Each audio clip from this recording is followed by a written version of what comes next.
Hi everyone, meteorologist Chad Evans here with a look at your daily weather forecast video, sponsored always by Trent Johnson State Farm. Trent is my agent.com. A lot of active weather ahead. We've got more cold, more blowing and drifting snow, some scattered snow showers, but also a little sleet and freezing rain ahead down the road. And then eventually we get the warm up, we get the big fall with rain, even some thunder before we turn sharply colder in late February to early March. And that cold may linger for a while until we see a big spring, full spring warm up in mid-March. Frost quakes, you may have heard them, rumbles, booms outside in your home. Over the past few days, we're going to have more because that freezing level in the soil is getting deep with all the really cold weather around. And when that water freezes in the soil, it expands and that shock wave goes through our soils and you hear the boom. It's like a little mini earthquake that you hear. Also, ice jams will be an issue. We are already getting some ice jams on the Kankakee River, clogging things up near Monmouth, Illinois, so the Kankakee is backing up into parts of Newton and Jasper counties. And this is a good example of one. You see the water rising higher behind the ice jam, it drops in front of it, and eventually that ice jam will give way. So you get widely fluctuating water levels in a creek, stream, or river. And we're going to have those for several days, really over the next week to week and a half. Very cold this morning though. It was 8 below zero at the Purdue airport this morning. We even dropped to 6 below at Monon, 5 below zero at Kentland, and 7 below zero at the Flora airport. But wind chills, the lowest, was 16 below zero. So less wind this morning, and there's less wind today. Temperatures are running 9 to 15 over the forecast area. We've got some high and mid-level clouds over a lot of the area. This is from Howard County, but some of these clouds you see, these lower ones, those are lake effect clouds up here to the north. This is US 35 at Winnemac. So some lake effect clouds here. We've had a few snow showers far northeast Fulton County early this morning, but this is a little clipper system. This snow will stay southwest of our area. This is the clipper that will transfer its energy to a developing storm in the southeast U.S. that will strengthen it, and we're going to see a monster storm over parts of the southeast and even working its way into parts of the northeastern United States. There is this clipper. This is the one. Its energy will be transferred to a developing coastal storm, so this will not impact us. But these snow showers over the Great Lakes, a couple other clippers upstream, those will impact us. So we've got some scattered snow showers ahead in the forecast. The one thing to watch for tonight is for some patchy freezing fog, and that would be generally in the southern part of our area. These are projected visibilities early tomorrow morning. Some of these in the purple and pink, that's less than a mile. So watch for black ice and some patchy fog, generally over the southern part of our area, over the deeper snowpack, and with only a thin high and mid-level overcast. That high and mid-level overcast won't do much to keep the heat in, and it won't do much to prevent patchy freezing fog from forming. I don't think we're going to have the freezing fog in the north because there'll be clouds and a little bit more wind. Winter storm watches are up for the Carolinas, believe it or not, all the way to Augusta, Georgia.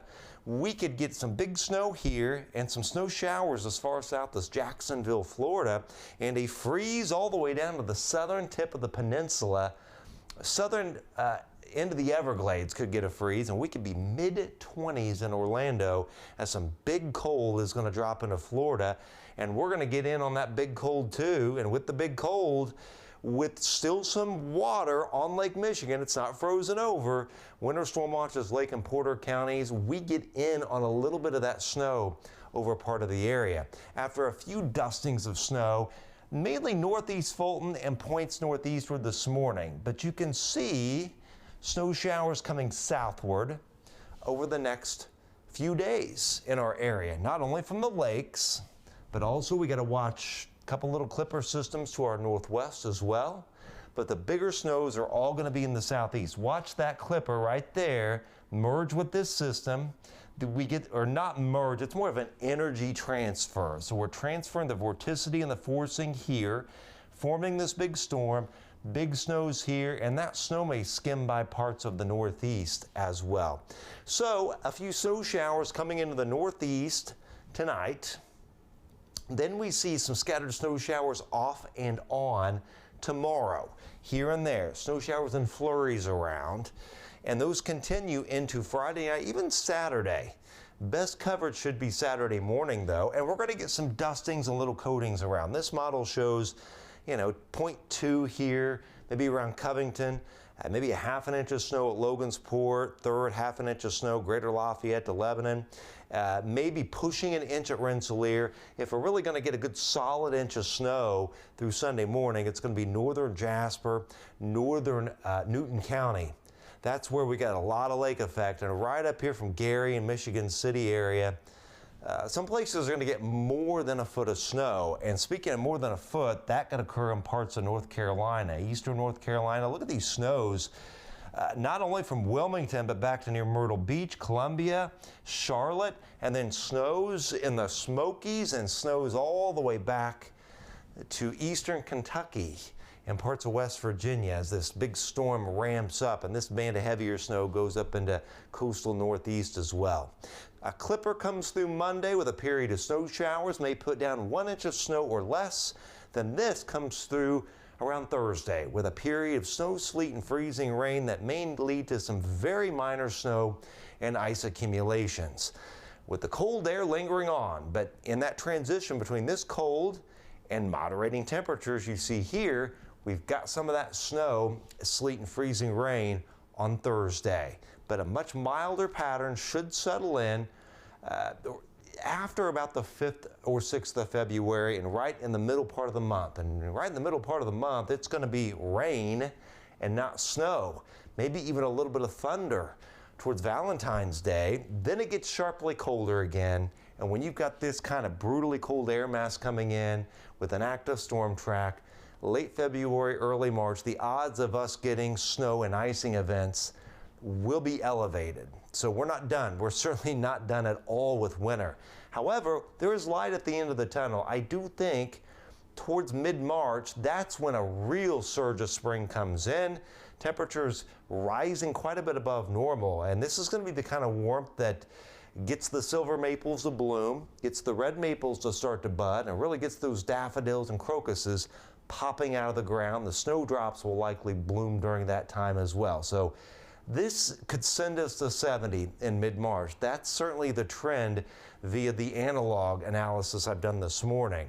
Now, after wetter weather mid-February, we see above normal precipitation in late February, early March, and that would be snow and ice. I think we're going to dry out. It's not going to rain much during that mid part of March where it's warmer. Late March, I think that the above normal rainfall returns to our area, and it's going to get much wetter around here. And we could use the rain. We had the flash drought that evolved in August. We've had some relief. We got rid of the drought and abnormal dryness for a while. It's crept back up on us and worsened really since December and into part of November. So we need to open these soils up, crack them open, get rain in.